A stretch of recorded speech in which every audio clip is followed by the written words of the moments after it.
মার্কিন যুক্তরাষ্ট্রের কংগ্রেসে এক প্রস্তাব বিশ্বজুড়ে ভূরাজনৈতিক বিশ্লেষকদের কপালে চিন্তার ভাঁজ ফেলেছে। এটি নিছক কোনো সাধারণ প্রস্তাব নয়, বরং এক গভীর ষড়যন্ত্রের ইঙ্গিতবাহী।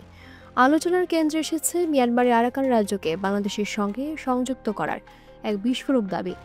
মার্কিন প্রেসিডেন্ট ডোনাল্ড ট্রাম্পের অত্যন্ত আস্থাভাজন ও প্রভাবশালী কংগ্রেসম্যান ক্যাট অ্যান্ড বেল এই চাঞ্চল্যকর প্রস্তাবটি উত্থাপন করেছেন। এই বিষয়টি প্রথমে সামনে আসে কিছুদিন আগে মার্কিন পররাষ্ট্র দপ্তরের দক্ষিণ এশিয়া বিষয়ক শুনানিতে, যেখানে তিনি জোর গলায় এই দাবি তোলেন। আর এই প্রস্তাবটি প্রকাশ্যে আসার সাথে সাথে মিয়ানমারের জান্তা বাহিনী তীব্র প্রতিবাদ জানিয়েছে। তাদের প্রতিক্রিয়া ছিল অত্যন্ত কঠোর এবং স্পষ্ট। মিয়ানমার সেনাবাহিনীর একজন মুখপাত্র দ্বিধাহীনভাবে ঘোষণা করেছেন, রাখাইনকে কখনোই বাংলাদেশের সাথে যুক্ত করতে দেওয়া হবে না। তিনি জোর দিয়ে বলেছেন, রাখাইন মিয়ানমারের অবিচ্ছেদ্য অংশ এবং আরাকান স্টেটকে কখনোই বাংলাদেশের অংশ হতে দেওয়া হবে না। এই অবস্থান তাদের অনড়। তবে মার্কিন যুক্তরাষ্ট্রের পক্ষ থেকে কংগ্রেসম্যান ক্যাট অ্যান্ড বেল এই দাবি থেকে সরে আসেননি। তিনি সম্প্রতি আবারও রাখাইনকে বাংলাদেশের সঙ্গে যুক্ত করে রোহিঙ্গা সংকটের দ্রুত সমাধানের উপর জোর দাবি জানাচ্ছেন। প্রশ্ন হলো, হঠাৎ করে মার্কিন যুক্তরাষ্ট্র কেন রাখাইনকে বাংলাদেশের অংশ করতে চাচ্ছে? এর পিছনে কি কোনো গভীর ষড়যন্ত্র লুকিয়ে আছে? এই সমস্ত প্রশ্নের বিস্তারিত উত্তর আজকের ভিডিওতে আপনারা জানতে পারবেন। বাংলাদেশের চট্টগ্রামে, বিশেষ করে চট্টগ্রাম এবং মিয়ানমার সীমান্তের বিভিন্ন এলাকায় মার্কিন সেনাবাহিনীর উপস্থিতি অস্বাভাবিকভাবে বৃদ্ধি পেয়েছে। এই দৃশ্য অনেকের মনে প্রশ্ন জাগিয়েছে, বাংলাদেশে কি তাহলে নতুন করে মার্কিন সেনাবাহিনীর কোনো সামরিক ঘাঁটি তৈরি হতে চলেছে? এই প্রশ্নটি এখন সামাজিক যোগাযোগ মাধ্যম থেকে শুরু করে সর্বত্রই আলোচনার জন্ম দিয়েছে। আসলে কি বাংলাদেশে মার্কিন যুক্তরাষ্ট্রের কোনো স্থায়ী সামরিক ঘাঁটি স্থাপিত হতে চলেছে? আর যদি বাংলাদেশে মার্কিন সেনাবাহিনীর ঘাঁটি হয়, তবে বাংলাদেশের জন্য এর কি কি সুবিধা এবং কি কি অসুবিধা হতে পারে, সে বিষয়ে বিস্তারিত আলোচনা করা হবে আজকের ভিডিওতে। তাই অত্যন্ত গুরুত্বপূর্ণ ভিডিওটি মনোযোগ সহকারে একদম শেষ পর্যন্ত দেখতে থাকুন, কারণ এই প্রতিটি তথ্যই আপনাকে নতুন করে ভাবতে শেখাবে। তো চলুন রহস্যের গভীরে প্রবেশ করা যাক। সম্প্রতি মিয়ানমারের রাখাইন রাজ্যকে বাংলাদেশের সঙ্গে সংযুক্ত করার প্রস্তাবটি মার্কিন কংগ্রেসে উত্থাপিত হয়েছে, যা শুধু আঞ্চলিক নয়, বৈশ্বিক ভূ রাজনৈতিক অঙ্গনেও তোলপাড় সৃষ্টি করেছে। আসলে মার্কিন যুক্তরাষ্ট্র এমন একটি সমাধানের পথ খুঁজছে, যেখানে রাখাইনকে বাংলাদেশের সাথে যুক্ত করা হলে এই অঞ্চলে স্থায়ী শান্তি প্রতিষ্ঠিত হবে, এমনটাই দাবি তাদের। কিন্তু আসলে কি রাখাইনকে বাংলাদেশের সাথে যুক্ত করলে এই অঞ্চলে শান্তি প্রতিষ্ঠা হবে? চলুন সে বিষয়ে একটু গভীরে জেনে নেওয়া যাক। বিশ্বব্যাপী মার্কিন যুক্তরাষ্ট্রের কার্যকলাপে প্রায়শ দেখা যায় যে তারা বিভিন্ন অঞ্চলে যুদ্ধ বা সংঘাত উস্কে দিয়ে সেখানে অস্ত্র বিক্রি করে নিজেদের অর্থনৈতিক ও সামরিক এজেন্ডা বাস্তবায়ন করে। এখানে প্রশ্ন হলো, রাখাইনকে কেন একটি স্বাধীন রাষ্ট্র হিসেবে প্রতিষ্ঠা করা যায় না? সেটাই তো সবচেয়ে উত্তম এবং যৌক্তিক সমাধান হতে পারে। কিন্তু এর পরিবর্তে কেন মার্কিন যুক্তরাষ্ট্র রাখাইনকে বাংলাদেশের সাথে যুক্ত করতে চাচ্ছে?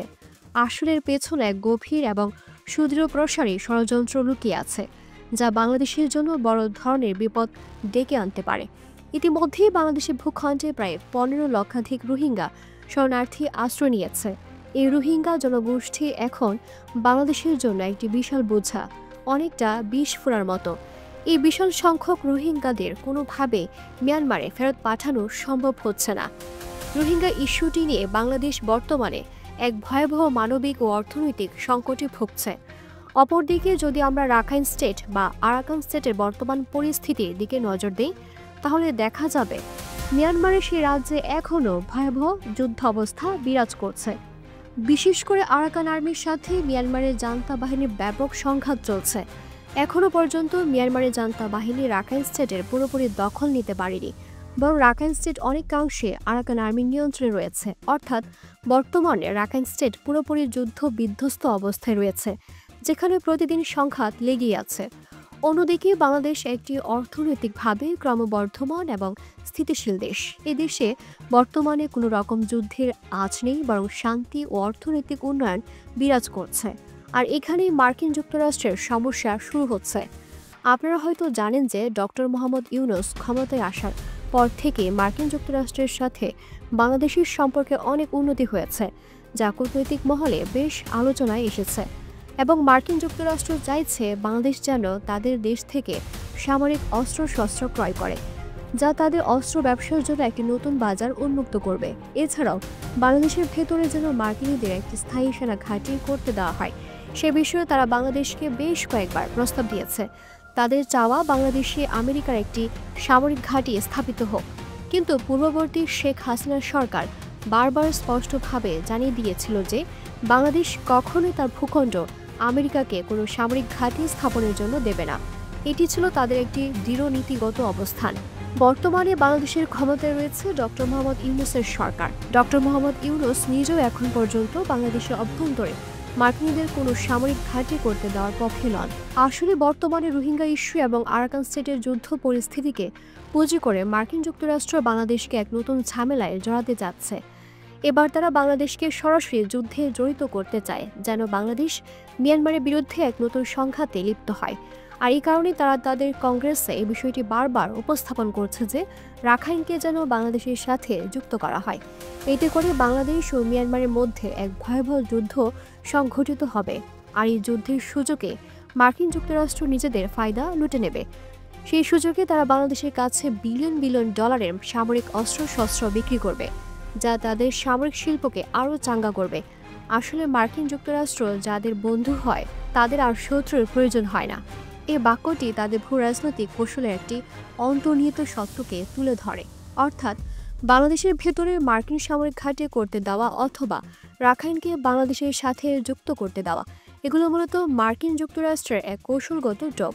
তাই বাংলাদেশের উচিত হবে কখনোই মার্কিন যুক্তরাষ্ট্রের এই ফাঁদে পা না দেওয়া, বরং নিজেদের জাতীয় স্বার্থকে সবার উপরে রাখা। চট্টগ্রামে মার্কিন বিমান ও সেনা উপস্থিতি নিয়ে ব্যাপক আলোচনা ও সমালোচনা চলছে। ভারতের বিভিন্ন সংবাদ মাধ্যম এবং নিউজ পোর্টালে এই বিষয়ে সংবাদ প্রকাশ করা হচ্ছে যে বাংলাদেশে আমেরিকা একটি সামরিক ঘাঁটি স্থাপন করতে চলেছে এবং বাংলাদেশে আমেরিকার ব্যাপক হারে সৈন্য ও যুদ্ধ বিমান আনা হচ্ছে। আসলে এটা সত্য কথা, তবে এর পেছনের কারণটা একটু ভিন্ন। সম্প্রতি বাংলাদেশ বিমান বাহিনী ও যুক্তরাষ্ট্রের প্যাসিফিক এয়ারফোর্সের অংশগ্রহণে 7 দিনব্যাপী একটি যৌথ মহড়া, যার নাম অপারেশন প্যাসিফিক অ্যাঞ্জেল 35.3 চলমান রয়েছে। অর্থাৎ বর্তমানে বাংলাদেশ এয়ারফোর্সের সাথে মার্কিন যুক্তরাষ্ট্রের একটি যৌথ সামরিক মহড়া এই অঞ্চলে চলছে। আর এই যৌথ মহড়াটি অনুষ্ঠিত হচ্ছে বাংলাদেশের চট্টগ্রামের বিমান ঘাঁটি জোরুল হকে।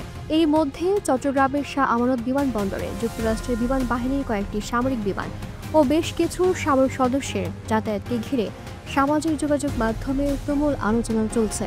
আর এতে করে অনেকের মনে প্রশ্ন জেগেছে যে আমেরিকার 3টা যুদ্ধ বিমান চট্টগ্রাম এয়ারপোর্টে, তাহলে কি আমেরিকার কাছে দেশ বিক্রি হয়ে গেল ক্ষমতা টিকে থাকার জন্য? গত 24 ঘন্টায় বিভিন্ন ব্যক্তিগত গ্রুপে এরকম অসংখ্য পোস্ট ও ভিডিও শেয়ার করতে দেখা গিয়েছে, যা জনমনে ব্যাপক কৌতূহল এবং উদ্বেগ তৈরি করেছে। আসলে এটি একটি সামরিক অনুশীলনের অংশ, অর্থাৎ এই মহড়ায় বাংলাদেশ বিমান বাহিনীর বেশ কয়েকটি যুদ্ধ বিমান ও বেশ কয়েকটি পরিবহন বিমান অংশ নিয়েছে। সে সাথে মার্কিন যুক্তরাষ্ট্র বেশ কয়েকটি পরিবহন বিমান ও যুদ্ধ বিমান এই মহড়ায় অংশ নেওয়ার কথা রয়েছে। আর এরই কারণে বর্তমানে চট্টগ্রামে মার্কিন সেনাবাহিনীর ব্যাপক উপস্থিতি লক্ষ্য করা যাচ্ছে। অনেকের মনে প্রশ্ন জেগেছে যে এর আগে তো কখনোই মার্কিন যুক্তরাষ্ট্রের এতগুলো সামরিক সদস্য এবং এতগুলো বিমান বাহিনীর সদস্যকে বাংলাদেশে দেখা যায়নি, তাহলে এবার কেন মার্কিন যুক্তরাষ্ট্রের এত সংখ্যক এয়ারফোর্সের সদস্য বাংলাদেশে এসেছে? সেটা নিয়ে অনেকের মনেই গভীর কৌতূহল রয়েছে। বাংলাদেশ এয়ারফোর্সের সক্ষমতা খুবই সীমিত। কোনো শক্তিশালী যুদ্ধ বিমান নেই কোনো শক্তিশালী অ্যাটাক হেলিকপ্টার। অর্থাৎ বাংলাদেশ বিমান বাহিনীর অবস্থা বর্তমানে বেশ করুণ। বর্তমানে যদি মিয়ানমারের সঙ্গে বাংলাদেশের যুদ্ধ লেগে যায়, তাহলেও বড় কোনো কার্যকর পদক্ষেপ রাখতে পারবে না বাংলাদেশ এয়ারফোর্স। হয়তো একদিনের মধ্যেই গায়েব হয়ে যাবে বাংলাদেশ এয়ারফোর্স। এতটাই দুর্বল অবস্থানে রয়েছে বাংলাদেশ এয়ারফোর্স। আর যদি কোনো কারণে ভারতের সঙ্গে আমাদের যুদ্ধ লেগে যায়, তাহলে বাংলাদেশ এয়ারফোর্স হয়তো কয়েক ঘন্টাও টিকতে পারবে না। এর কারণ হলো বাংলাদেশের হাতে শক্তিশালী কোনো ফাইটার জেট নেই, যা শত্রুপক্ষের আধুনিক বিমানের মোকাবেলা করতে পারে। কিছুদিন ধরে গুঞ্জন শোনা যাচ্ছিল যে বাংলাদেশ হয়তো চীনের কাছ থেকে 12টি Z-10C ফাইটার জেট ক্রয় করবে, কিন্তু এখনও পর্যন্ত বাংলাদেশে একটিও Z-10C ফাইটার জেট এসে পৌঁছায়নি। বর্তমানে বাংলাদেশ বিমান বাহিনীর সক্ষমতা কতটুকু বা বাংলাদেশের এয়ার ডিফেন্স সিস্টেম বা কতটুকু শক্তিশালী, সেগুলো হয়তো আপনারা কম বেশি সকলেই জানেন। বর্তমানে মিয়ানমার অথবা ভারত যে কোনো দেশ যদি বাংলাদেশের উপরে আক্রমণ করে বসে তাহলে তা প্রতিরোধও করতে পারবে না বাংলাদেশ এয়ারফোর্স। বর্তমানে বাংলাদেশের হাতে যে এয়ার ডিফেন্স সিস্টেমগুলো রয়েছে সেগুলো খুবই শর্ট রেঞ্জের, অর্থাৎ সীমিত পাল্লার। বাংলাদেশের সবথেকে শক্তিশালী এয়ার ডিফেন্স সিস্টেম হলো FM-90, যেগুলো চীনের তৈরি, আর যার রেঞ্জ মাত্র 15 কিলোমিটার। আর এত শর্ট রেঞ্জে এয়ার ডিফেন্স সিস্টেম দিয়ে না কোনো আধুনিক যুদ্ধ বিমানকে কার্যকরভাবে মোকাবেলা করা যাবে, না কোনো শত্রুপক্ষের মিসাইলকে মাঝ আকাশে ধ্বংস করা যাবে। আসলে বর্তমান সময়ে এসে এই ধরনের এয়ার ডিফেন্স সিস্টেম বাংলাদেশে কোনো কাজে লাগবে না, কারণ এগুলো আধুনিক যুদ্ধের জন্য যথেষ্ট নয়। আর এই কারণেই অনেকের মনে সন্দেহ জেগেছে যে বাংলাদেশ বিমান বাহিনীর যেহেতু কোনো সক্ষমতাই নেই বা শক্তিশালী কোনো পদক্ষেপ নেওয়ার মতো অবস্থা নেই বর্তমানে, সেহেতু মার্কিন যুক্তরাষ্ট্রের এত সংখ্যক বিমান বাহিনীর সদস্য কেন বাংলাদেশে আসলো? তারা কি বা ট্রেনিং দেবে? আসলে মার্কিন যুক্তরাষ্ট্রের বিমান বাহিনীর সদস্যরা বাংলাদেশ এয়ারফোর্সকে বেশ কিছু প্রশিক্ষণ দেবে, বিশেষ করে কিভাবে ঝড়ের কবল থেকে সাধারণ মানুষকে উদ্ধার করা যায়, কিভাবে বিমান দুর্ঘটনায় পড়লে যাত্রীদের উদ্ধার করা যায়, এসব বিষয়ে বেসিক ট্রেনিং দেবে। অর্থাৎ দুর্যোগ ব্যবস্থাপনা এবং মানবিক সহায়তার মতো মৌলিক প্রশিক্ষণ তারা দেবে। ফলে বাংলাদেশে যে মার্কিন সেনাবাহিনীর ব্যাপক উপস্থিতি লক্ষ্য করা যাচ্ছে সেগুলোকে সন্দেহের চোখে দেখার তেমন কিছু নেই। এগুলো এই ট্রেনিংয়েরই একটি অংশ, যা মূলত মানবিক সহায়তা ও দুর্যোগ ব্যবস্থাপনার সক্ষমতা বাড়ানোর লক্ষ্যে পরিচালিত হচ্ছে। ভিডিওটি ভালো লাগলে অবশ্যই একটি লাইক দিবেন এবং কমেন্টে জানাবেন। আরও এমন বিশ্লেষণধর্মী ভিডিও পেতে এখনই আমাদের চ্যানেল সাবস্ক্রাইব করুন এবং পাশে আসা বেল আইকন প্রেস করুন। দিলুর বাতন নিয়ে ভোরের আকাশ।